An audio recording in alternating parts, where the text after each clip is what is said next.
Hi, I'm Andrew Williams. I'm a leadership enthusiast and I'm on the Prosperity Show.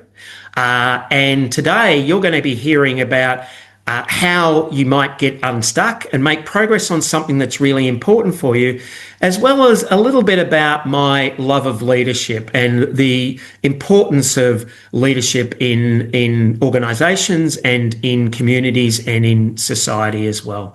I hope you enjoy it.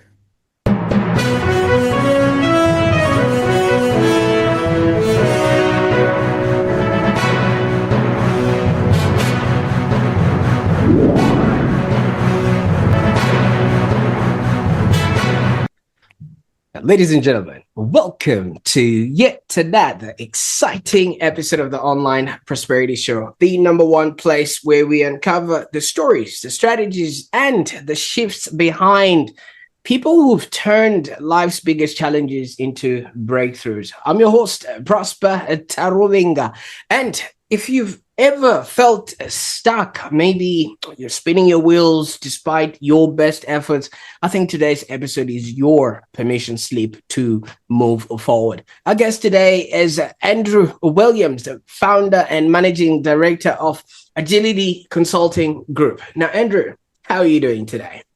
I am absolutely fantastic. In fact, I was in Sydney this week and Sydney had one of its hottest days in October. So it's delightful to be back in Melbourne where it's a little bit cooler. Oh, absolutely. You see, if you're in Melbourne and you start talking about the weather, people might actually think you're lying, because if I look outside, it might actually have changed by the time you... Good point. At least it feels cool, but yesterday was 37 degrees. That was warm.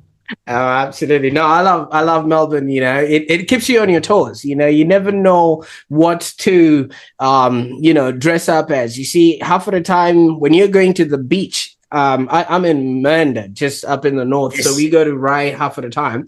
When you're going up to the beach, I don't know whether to wear a hat, a fur coat, Speedos, and a pair of boots, you know, because you never know what you're going to meet on that particular day. So, well, I'm a runner and I live near the beach in Port Melbourne, and I think the most important thing is a windbreaker because it's so windy down there.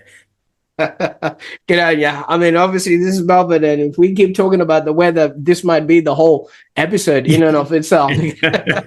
Let's talk about far more interesting things, Prosper. I can imagine. And for those that are tuning in right now, this is not the Weather Channel, okay? So don't you touch that dial. I've got Andrew here, who is a leading practitioner in Australia around adaptive leadership and is a highly regarded coach. So he has actually authored a couple of books now, and we're going to be talking about one of them, which is Getting Unstuck, How Learning Bravely is a Superpower for Personal Change and Growth. And obviously, he's already mentioned how much of a runner he is. Here's a bit of a fun tidbit about this man here. He once ran a marathon at Mount Everest just to see what it takes to get unstuck. So if you've ever thought your career or your business challenges were all uphill, I think Andrew is here to show you what real attitude looks like. So make sure you hit subscribe wherever you're watching or listening, because this show is where you're going to be finding those exclusive insights we've talked about from world-class leaders who've mastered the art of growth, agility, and transformation. Now, Andrew, I could go on and talk about things I'm not even qualified to talk about. I mean, if someone is going to be hearing or seeing you for the very first time, what else would they add to what I've said so far so they get to know you in the shortest amount of time? It's a really good question. So I've been doing the work that I do for about just around about 20 years now, and I do a lot of work around individual coaching, so executive individual coaching. You know, I work with teams, senior teams, to help them make progress on things that are important to them. And I'm also part of the Australian Graduate School of Management, which is at the University of New South Wales. And I'm a facilitator and program director there. So I have lots of different irons in the fire, but the thing that I would describe myself the most is a leadership enthusiast. So I also have a podcast about leadership. I write books about leadership. I teach and speak about leadership. And I think if we can get more leadership in the world will be a better place. Absolutely, and thank you so much, and thanks for leading us in to this side of you that a lot of people wouldn't have been aware of. But when kids are growing up, Andrew, the ones that I've come across, they want to be a doctor, a lawyer, a pharmacist, or a fireman, and things of that nature. Was leadership something that you always wanted to do growing up? I don't think so, because I'm not sure I actually knew what leadership was about. I think when I was younger, I probably wanted to be an accountant. And I don't even know why. I think my dad was in numbers. He was a banker. And so I thought being an accountant would be a pretty good occupation. But then over time, as I studied accounting. I was always a bit aspirational. And what I mean by that is that I always wanted to better myself. And the way I thought the better myself was to move into leadership type roles myself. And I recognise, and I'm sure some of your listeners would recognise this, is just because one has an aspiration to get into a leadership role doesn't mean it's easy when you get there. And I think I learned some of my hardest lessons in my career in actually, leading people and leading in large organisations, because, it's quite complex work. And you don't go to university ever to learn about leadership. It might be one module, but you're not taught that. You're not taught emotional intelligence at all. You're really taught technical skills. So I guess part of a lot of the work that I do now is bringing that leadership capability more broadly across organisations. Absolutely. And thank you so much for that. You're absolutely right. There's so many things we are never taught in school, but we're expected to know in life. Taxes, how to manage money, budgeting, all of those things. And as you've mentioned, emotional intelligence is at the core of actually being a leader. Now, some people that I've spoken to usually tell me that they were really exceptional. Like you said, you were aspirational in work, and then people were just promoted in some of the roles that you then ended up becoming, a leader or in leadership positions where you supported or actually taught those things that you are now teaching other people to be, do, and have. So I guess my first sort of opportunity was in a consulting firm. So I worked for one of the large four consulting firms. And actually leadership was pretty easy there because you had such bright, intelligent people. And in fact, one of the things I learned from that was that I would learn as much off them as they were off me. And I think that there's a strong focus on the technical side there. I think it was and I won't name the organisation, but, I worked for a large health insurance organisation just over 20 years ago before I started my business. And again, for me, and this is a bit of an anecdote that I told yesterday in a workshop, is, I always thought the role of the leader was one where they had to be the expert. And therefore, they're the ones that people need to look up to and be guided by and make the decisions, etc. And I remember my manager came to me and she said, look, you're really good at asking people for their opinions, but you also don't care a whole lot about their opinions. And that feedback was really confronting at the time. And so to get that feedback meant that I actually had to let go a bit of my own ego and create space for different voices and different contributions. And so now that lesson has stayed with me because, predominantly my work in leadership is about how do I help individuals and organisations navigate complex, tricky, messy challenges. And by doing that, as a leader, you can't do that by yourself. We often talk about in my work, that we're moving beyond, we're in a post-hero leadership paradigm. So in the past, we'd put the leader up as the hero, and they'll put their cape on and they can rescue us. But when it comes to big, tricky, complex problems, the leader doesn't have all the answers. So actually, when I talk about it, and I say this in my workshops, I don't have much interest in building leaders. I've got a lot of interest and passion in building leadership. And they're two different things. Just because one's a leader doesn't mean they exercise leadership. So we need more leadership in this world. I don't think we need more leaders, because I think we've got a lot of leaders. We just need more leadership in the world. And that's part of what I learnt in my previous life before starting my business.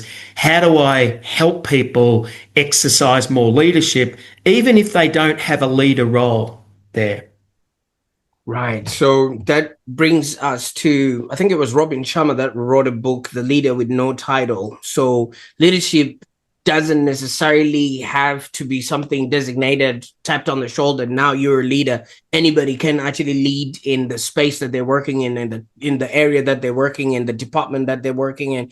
Am my understanding what that leadership opposed component is? Yeah, that's right. Yes. So it's, I talk about leadership being a practice. So leadership is a practice, it's an act, it's a verb, it's something you do. And therefore, if we unbundle it from the position or power of a leader, then it means anyone can exercise and practice leadership. And that can actually be, in a meeting where you might have the quietest person raise something that the group has not considered, and it just shifts the focus of the group straight away. Or it might be someone with lower status that does that. The thing about leadership is that if anyone can exercise leadership, that when we have challenges, it means everyone's implicated. But what tends to happen is we look up at leaders and go, fix my problems. We see it in politics. We've got a problem with housing, or we've got a problem with crime or immigration, and we look to politicians to fix those problems, but they can't. They don't have enough power. So we need more people to exercise leadership so we can make progress on these big, tricky challenges that organisations or society faces. I like that. And I mean, obviously, ever since I've been in Australia, I know this happens everywhere else in the world. I mean, and that's the way it is. But there's this element of tall poppy syndrome where people would automatically assume, oh, I can't be the one raising up my hand, because that's not my job and things of that nature. How does that then marry with what you're talking about? Or do you actually have to, really, really smoothen that, because that's a culture people are brought up in? Yeah, I think there's a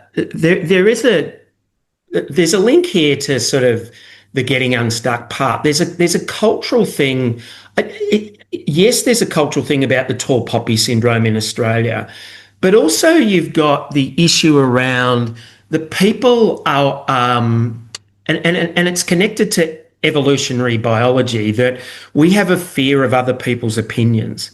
So many years ago, when we're on our ancestors were in, on the plains of the savannah, to survive predators, they actually had to bind together and, warn each other of, these big, fast predators. That's the only way that they could survive. And then what happens in these villages, you'll have chiefs, and within these tribes, and then you'll have social mores and rules on how to get along. And the thing is that if you didn't follow those, if you didn't belong, you would be ostracized. And in those days, ostracism wasn't just a sense of rejection, but it also could lead to actual death.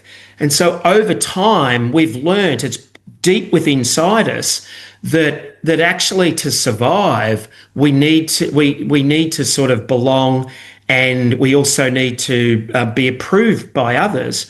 And so I think that can stop people from exercising leadership because it sort of puts them out there. It's sort of like, well, hang on, you're not a leader. Why are you doing that? But my view is we need more of that, and people need to overcome this fear of what other people might think about them. That's the same as the tall poppy. That is purely the perception of what other people might think. And I think as a society, we need people to push through that. Is that easy?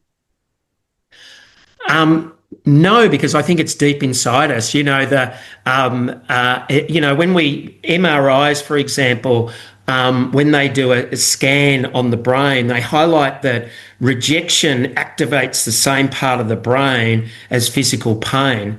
So, to get rejected is equal as physical pain. So it's really hard for people to do it there. But, if we are to grow as humans and society, we need to embrace vulnerability. We need to embrace this sense of writing our own story because the world's become more complex. If you're in a tribe thousands of years ago, it's pretty simple. You're just in one tribe. But we're in multiple tribes. Before we came on this call, we talked about the tribe of the expert author community. That's a tribe which has its expectations that go with that.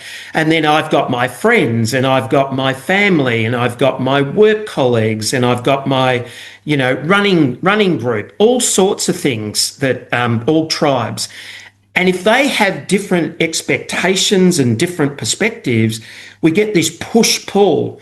And if we're trying to meet everyone's expectations, it's very stressful. And in complexity, what we need to do is write our own story. That's really important. How do we write our own story? Follow our own internal compass there. Take into consideration those perspectives, but frame up our own perspective and have the courage to do that. Absolutely. You see, while you're talking about that, I was just thinking to myself, every single day I get to sit in front of experts like yourself, and we have these very intelligent conversations, and just 2 meters away from here is a door that opens into my household, where as soon as I go out there, I'm the guy that takes out the rubbish. So for a lot of people, having to then work with these different expectations, like you said, with these different tribes, it's like a switch here, on off button, and some people might not know how to actually regulate, when to step up and when not to, because it's all now, like you said, we are belonging to certain tribes like that. Now, this is something that you're preaching. Have you ever come across a time where you realize that, wait a minute, you are not actually practicing what you're preaching yourself? Yeah, absolutely. I can remember the day, nearly the time, the actual date, certainly. And it was back in April 2018. So I had read the manuscript of my first book, Survive and Thrive. It had been sent to me. It had been, I'd sort of written it, and I was going through it. And, a lot of that book was about agility. It was about stepping outside your comfort zone. It was about, how do you, as a leader and exercising leadership, how do you embrace difference and different perspectives? And as I was reading through it, I was feeling a sense of pride that I'd written this book, but I was also sensing that I was miserable as well because I wasn't practicing what I was preaching. So I was looking at it going, hang on, all the things that I'm doing with my clients and helping them, I'm not doing it for myself. I needed to turn a mirror back. So that was a really pivotal moment in my life, both personal and professional. And one of the things that it highlighted to me that I was more focused on this need to be always competent. That if I was always competent, I was safe in this world. I would be, I'm worthy in this world if I'm competent. But what that was taking me away from was vulnerability, connection, relationships. And so I realized that that was important to me and I needed to do something about that. And so I absolutely recognized in that moment that I needed. That was a pivotal moment for me to start doing some things differently there. See, the thing about competence is we're being competent based on a technology or cultural trend or things of that nature. And if we notice based on what has been happening in our lives, technology has so much changed that if you were a competent typist, yes, I was good at that particular time. But today, I mean, like you don't necessarily even need to have a keyboard as an input function. Now, was that holding on to competency as a way of maintaining status or the status quo that you would have maybe gathered during that particular time? Because it was it was drilled into me at a very young age that, be good at your grades. I was a good cricketer, be good at cricket, make lots of runs, all of that sort of thing. And then when I joined, I was an academic for a short period of time for 4 years, and that's all about deep expertise and deep knowledge. And then I joined a consulting firm, which is all about you've got to be clever and smart in front of your clients. And so I had these messages all the way through my life around the importance of competence. And I think what's important to say here is that it's actually okay to be competent. But if you're always competent, if you're taking up the role or the need and it becomes what we call a hunger. So if something becomes a hunger, so it's okay to be competent. And, if I have a speaking engagement or I ran a workshop on Tuesday, I want to be competent in what I do. But if it's a hunger, it means that you always want to do that. And what it means is you're diluting some of the other things that are important. And so I think for me, competence was not just about the messaging I got, but also about my place in the world, my status in the world. That if I was competent, then I would get respect and probably approval. And that meant that I would continue to do it because, one of the things that I talk about in my new book is with our identity, and competency was a big identity for me, is we also have cognitive biases. And one of the cognitive biases that contribute to our identity being fortified is confirmation bias. And confirmation bias is where the brain, which is very lazy, looks for data to confirm it's the belief that it has. So if my belief is competency is really important, then my brain's going to look for data to support that. So I'll read feedback that says Andrew's very knowledgeable and smart about his topic. Great, that's fantastic, that's good for me. But it was taking me away from having more balance in my life and working on the things that were also important. Competency is one thing that's important, but it should never be a hunger. And other things should be important, like relationships, connection, and vulnerability. See, I like what how you describe that as a hunger, because if something is a hunger, we go to extremes to satisfy that hunger, and half of the time we, like you say, we let go of that which is important, and we blindsided because we want to constantly have that sort of validation. Now, is this an Andrew thing, or does this actually happen to most high achievers, and it becomes a cage which then takes them out of alignment with who they're supposed to be as a person? Yeah. It's a really good question. So, I've coached thousands of people and had multiple thousands in my workshops. And it is something that I do see in high achievers, that often they get seduced by this hunger. And the hunger could be for success. The hunger could be for power and reputation. The hunger could be for status. And we talk about in the work that I do about polarities. And polarities are this where you've got two opposite poles, but both are important. So, for example, breathing in or breathing out, you can't do one without the other. They're both important. I'm a runner, as you've alluded to. Running is important and recovery is important. So you've got to do both. If you focus on one more than the other, it means that the other thing that's important is not getting a look in. And for me, on my polarity was competence and connection.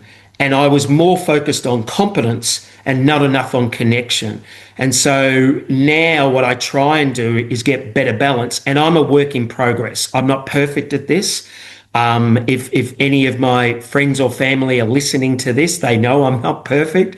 But what I can do now, and that was part of that, April 2018, I can start to see it. So I can start to see when the warning signs are coming up that I'm focused too much on this need for competence, that I've got a hunger for it. And then I'm able to start to let go of that and focus more on the connection and the vulnerability part there. And I've had to do a lot of hard work to get there.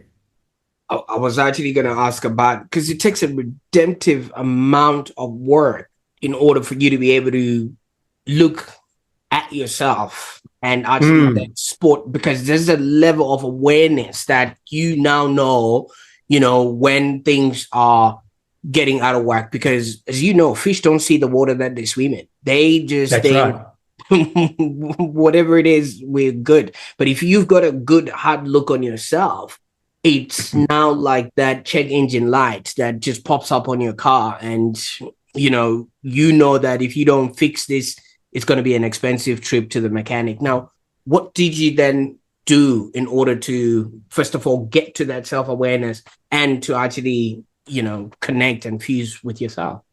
Yeah, it's a really good question. I did a whole bunch of things. I think what's important, just to respond to you, and then I'll tell you what I did, is, all of us, pretty much all of us, are walking around with a pair of glasses and viewing the world, and we're unaware we're wearing the glasses. And that's important, I think, for people to understand, because until you're aware of what you're in the grip of, until I was aware of that I was in the grip of my hunger for competence, you can't do anything about it. So one of the first things that's really important is, I'm really inspired by the work of Robert Keegan, who was at Harvard and did this work around adult development. And he talked about this concept of subject and object. Subject means that you're subject to something, you can't see it. So for me, I couldn't see that my need for competence was a hunger and impacting on me. And what we need to do is make it object, make it obvious. So what I decided to do, and one way of doing that, is through experiments. So I talk a lot in my work about, if we want to get unstuck, if we want to make change, one of the most important things that you can do is to experiment, so that you can start to learn about your identity and learn about self. There. And what that does is experiments gently disrupt your identity. It's like stepping outside your comfort zone and going, because what happens when you do that is the identity says to you, nah, not on my watch, we're not doing that. So you're trying something that's a bit new, and then your identities, you're starting to feel these swirl of emotions. It might be frustration, anxiety, fear, all sorts of stuff. And your identity says, no, we need to self-protect now. And so what's really important in your experiments is to get out there enough that disrupts a little bit about who you are, but also have the self-soothing strategies to stay in the discomfort there. So one of the things that I did in 2018, 2019 was I did stand-up comedy. Because I wanted to, I tried to do a series of experiments that would take me outside my comfort zone, and that I wasn't going to be necessarily the world's best at them. Of course, I'd been on stage in the sense that I'm a facilitator, so I'm used to speaking to groups. But it was important for me to choose to do something that was a bit of a stretch, but knowing that I'm not likely to be fully competent at this. And to actually notice the anxiety and the discomfort and lean into that there. And so that was really, really great because for me, it tapped into the vulnerability. So one of the lessons I learned, and this might be useful for people, is there were sort of two things. The first is that life is a continuum, right? There are many podcast hosts, including you and I, in this world. And if you line them up, we're all going to be somewhere on that continuum. And that's okay. We don't have to all be Joe Rogan, for example, there. But what we want to be able to do is to be able to move and make progress. And even if that is small, that is okay. So that was one of the big lessons I learned around. I'm not the fastest runner. I'm not the best consultant. I'm not the best comedian. I'm on a continuum and I'm doing okay as long as I'm sort of moving forward and making progress there. So I think this concept of experimentation, I can't oversell that enough. It is really, really important. And I think life is about, because it's complex, it's about learning.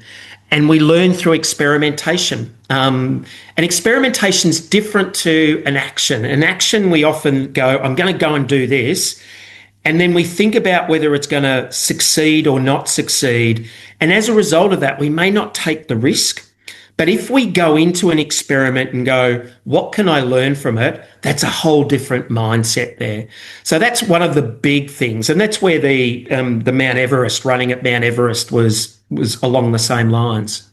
Oh, absolutely. And thank you so much for that. I think it's the Japanese that have this concept of Kaizen, of constant improvement, because I think I don't know how you feel about this, but I kind of blame the schooling system for putting us in this sort of position where you only put up your hand when you know you've got the correct answer and you only have to write a correct answer in the book. There's not that concept of, you are allowed to experiment. The answer is that, and we stay with that. And then when we then graduate and go into our lives, we want to make sure that we've got the right things going. Whereas with anything, like you're talking about podcasting and everything else, if you go back to maybe your first episodes or my first episodes, I was yelling into the computer because I didn't have the mic. and I cringed when I watched them.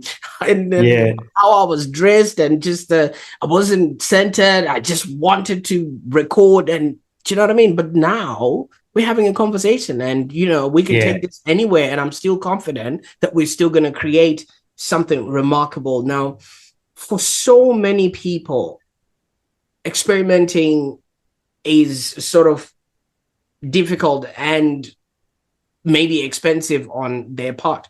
Where would you say that people can start? You know what I mean? Because they've never been told to just accept whatever result that comes in without having the correct answer, or I should know this by now. Yeah. Look, I think if we're going to engage in behavioural change, we need to find the context in which we can practice that feels safe to learn or safe to fail, for example. And what I mean by that is let's assume that I'm coaching someone and helping them to be able to have difficult conversations. And what I don't want them to do is go and practice with their boss and ask for a raise.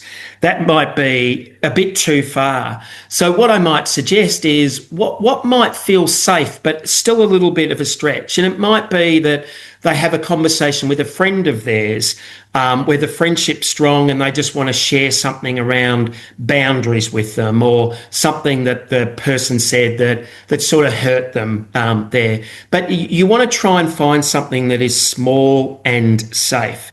I often say people, because I'm a runner, and people will ask me, how do I get into running? And I said, the thing that stops people from sustainability about running is they try too much too early.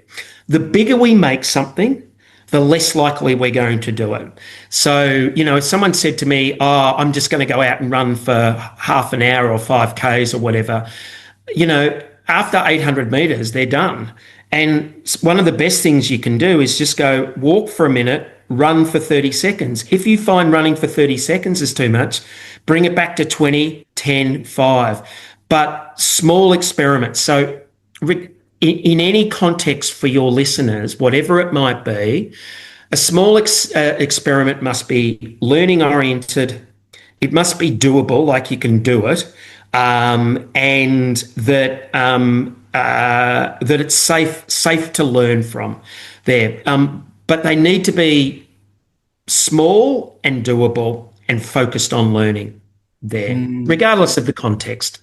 Absolutely. But if we would look at your experiments, they are groundbreaking. I mean, stand-up comedy.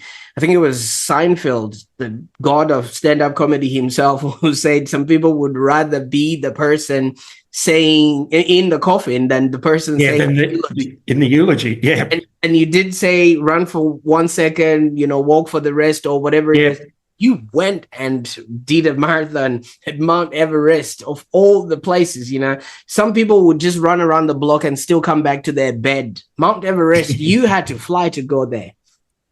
Yeah, and look, it's an interesting one. I think it sounds more glamorous or impressive than it is. I mean, there is a degree of it, but I'd run marathons before, but obviously I'd never run anything at altitude. So I think for me with that one was, again, I remember I flew to Nepal via Singapore. I remember getting into the breakfast room and I had all of these hardcore endurance athletes from around the world.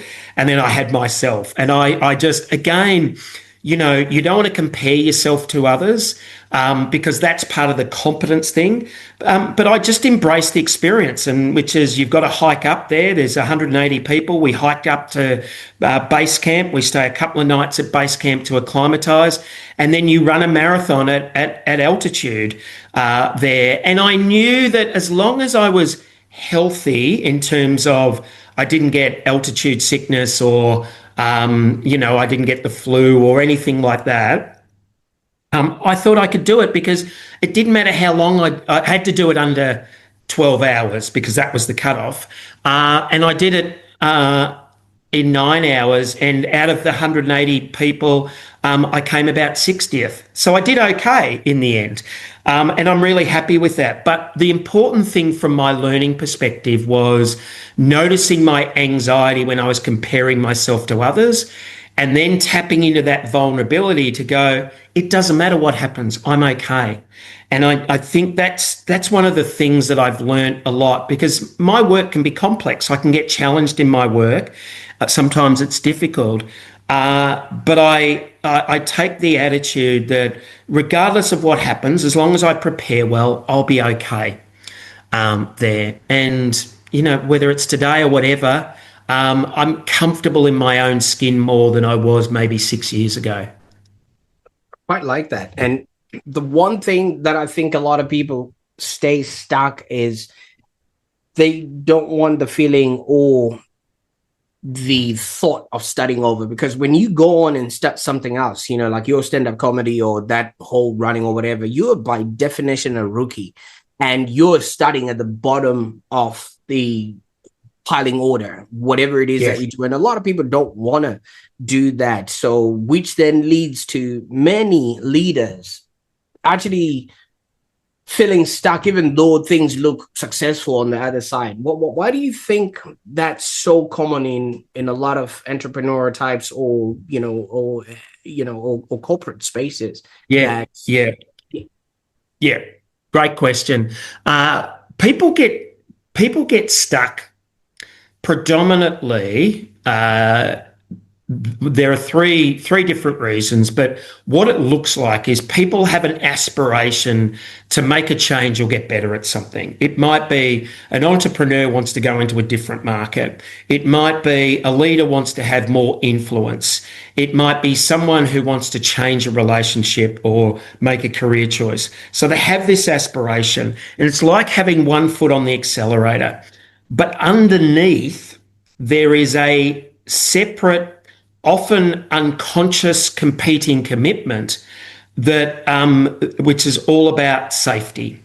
And so and that's the break. So what happens is we have this aspiration, but the competing commitment might be fear of failure, or it might be that vulnerability is a weakness, or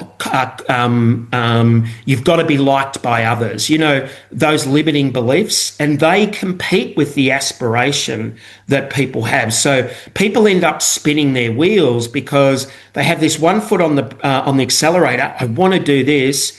I want to change a relationship. And on the other side, the brake is, what if I can't find someone? Am I going to be okay alone? So the fear kicks in there, and the identity says, no, we're going to keep you safe.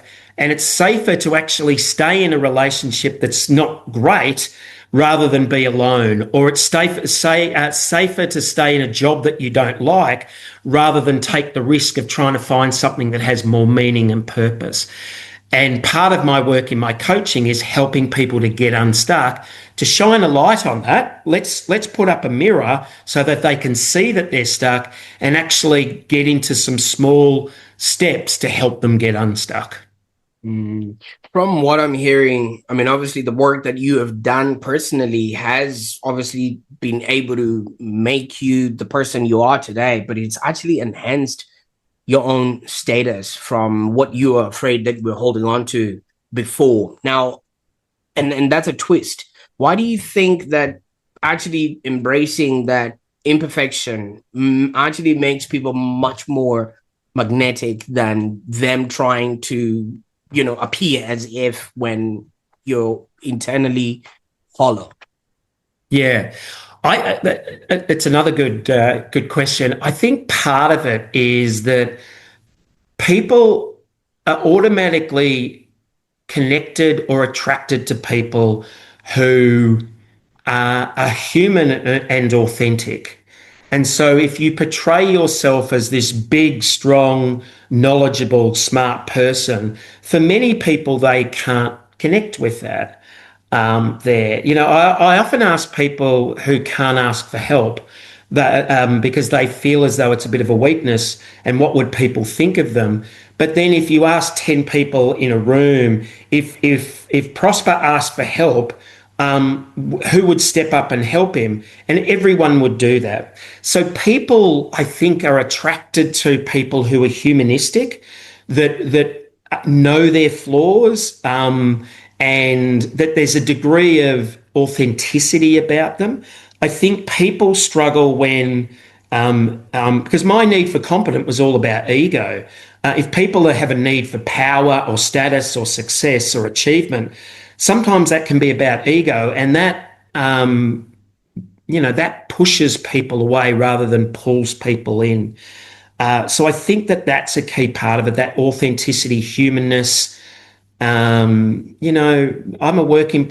It's interesting. One of the things you said there that came to mind as you were saying it was, I feel like even letting go of this need to be always competent has meant that in some way I'm more competent and more effective at what I do.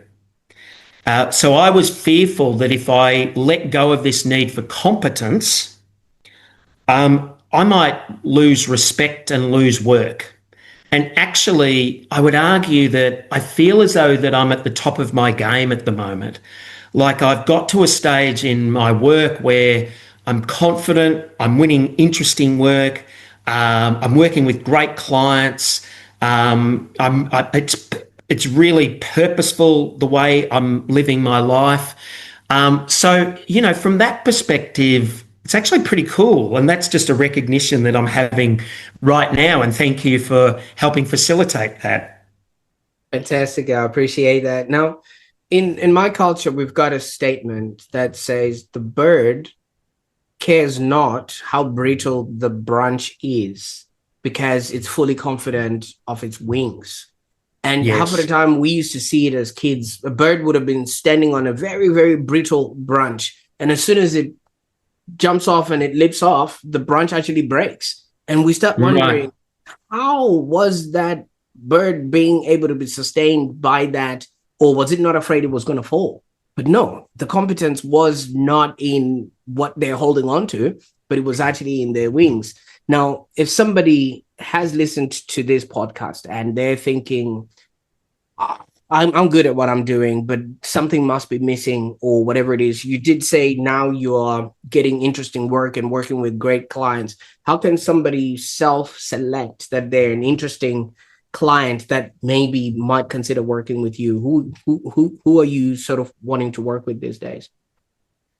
It's a good point. I think I'm interested in, as I said earlier, I'm interested in organisations that are navigating complex challenges, and so because I think that there is a need to build more leadership density in the world to tackle these. So if there's if you're an organized, if any of your listeners are in an organization where you're facing complexity and you're looking at how can we better navigate this complexity, that's the sort of thing that I'm interested in. And I get to, I feel lucky I get to do that with some of my clients. From an individual, same at a team level, and at an individual level, what attracts me is people who are really aspirational about leveling up, lifting up to reach their potential, and know that they're a bit stuck. Something is getting in the road, and it's been getting in the road for some time. That also appeals to me because and you'll know this just through your podcast. If your podcast helps people to be better people, that is a good thing for society. And so for me, if I can help people who are aspirational about wanting to make a bigger footprint in this world and help them get unstuck in doing that, that's joyful work. That's joyful work. Andrew, you're literally giving people back to themselves because these people already are coming in. They just need that alignment or that knighting or that, hey, you now go be a leader. And that's precisely what I'm hearing that you help people remember. You know what it is? I think that there's lots of things in coaching, but two things come to mind. One is helping them make sense of the world that they're in because they're stuck. They're not sure, why is this always happening? Part of my role is to help them make sense of what's going on for them. So it gives them a sense of clarity. The second thing is around support, encouragement, with a little bit of accountability. I describe myself as a purposeful provocateur. So I like, or a constructive troublemaker. I like to provoke people, but I do it with care and love and purpose in the way I do it. Because I think this work, and you'll know this as I've been through this work is not easy. And one of the things I talk about in my book is you need to surround yourself with your crew to do this. You need people to support you, whether it's a coach, a mentor, your manager, your partner, friend, whatever it might be. You need that holding container where people can support and challenge and keep you accountable in the process. I like that a lot. And surrounding yourself with a crew, because I feel like we also have a statement again. Sorry, I keep bringing back. Oh, good. If you want to go far, you go alone. But if you want to go further, Yes. you go together. And obviously, that's a crew. So for leaders that are watching right now, how can one person build a crew that actually challenges and supports them equally, because half of the people that are usually around us are usually yes people, and they don't want to ruffle feathers and things of that nature. So if you could tell the listener right now how to actually pick and choose maybe the average 5 people that they need to be around. Yeah. Yeah, I'm not sure I necessarily agree that people. I do think if people put their hand up, people will step up. I actually do believe that. I think if because I think that's part of the vulnerability there to say, hey, I'm working on this. Would you give me some feedback as you see me doing it? I might be a bit clunky. Or saying to a manager, I want to focus on this.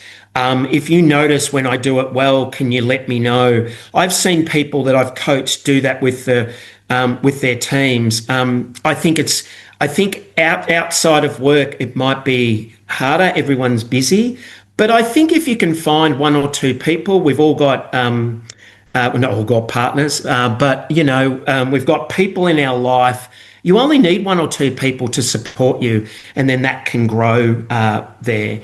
And look, sometimes people have the resources to get professional coachings, like myself, often through an organisation. So that's a possibility as well. But if it's a good question. If it was me and in an organisation, if you had a good relationship with your manager, that's where I'd go first. The second place I would go is to find a mentor in the organisation. There, that would be the next place. Anyone you trust, I think, is important. Absolutely. And where can people maybe go on the internet, Andrew, to maybe just have a gander at maybe putting you as part of their crew? Yes, so you can find me on LinkedIn, Andrew Williams, and I'm more than happy if anyone wants to engage with me there, and they can also contact me via my website, which is cultivateagility.com, which I assume you may even put in the show notes. Oh, absolutely. Definitely will be in the show notes below. And I'm encouraging people to beat a path towards your proverbial internet doors there, so they can learn a thing or two. Now, Andrew, I can't thank you enough for the time that we spent on the call today. I mean, your life story and your experience and your experiments have so much value for a lot of people that are looking to get unstuck. And obviously we can tell that you're an outstanding coach, workshop facilitator, also speaker and educator, because I was learning as we were going through all of this. So for that, I really appreciate you. But you've put a word inside my head right now, and it's experiments. Now that we are in your world, what experiments are you working on right now that we can be on the lookout for, that we can cheer you on and celebrate while you're doing any marathons in the horizon? Yeah, no, I'm not nothing big at the moment, but a colleague and I are we've been experimenting with a podcast this year, and as you said, a podcast is an experiment, and we've learnt a lot from that. So we're going to ramp that up next year. And the other thing that we're experimenting with is we're developing a group coaching. I guess a group coaching product for people who want to get unstuck, to self-transform, and again, anything that we try with an experimental mindset, because it's learning. We'll see how it goes and we'll refine it and that sort of thing. As you've done over the years, you had your first podcast was an experiment, and you now look at you've done so many of them. So they're the two work ones. I think I'm naturally prone to challenging myself physically, so I'm probably next year or the year after, maybe next year, is a long multi-day hike. Something like walking the southwest coast of England, which is about 1,000 kilometres, that sort of thing. So just to test my resilience, I just think life should be about stretching and challenging ourselves and making our world bigger. Not for everyone, but it's certainly important to me because I think that's where the learning is and the growing is. Oh, absolutely. I mean, if you're going to be walking anywhere around Melbourne, I'd have a stand, cheering you on. But obviously, You're we very can all kind, Prosper. You're very kind. It's been a great conversation. absolutely. Now, for those that are watching right now, wow, what an incredible journey from getting stuck to actually becoming super powered. So, if today's episode reminded you that I don't know, growth doesn't come from knowing more, but from actually learning bravely. I think you need to get the new book from Andrew, Getting Unstuck, on Amazon. I'll be putting all those links in the show notes below, so you can actually learn how to build true leadership agility. And if you're watching this and you are an aspiring leader or you know of a leader, just maybe pass this episode to them. They might learn a thing or two so that they are also not getting stuck on the way up. And can't wait to see what you're going to do with this information right now. Until next time, stay curious, stay brave, and keep building on your experiments. Bye for now.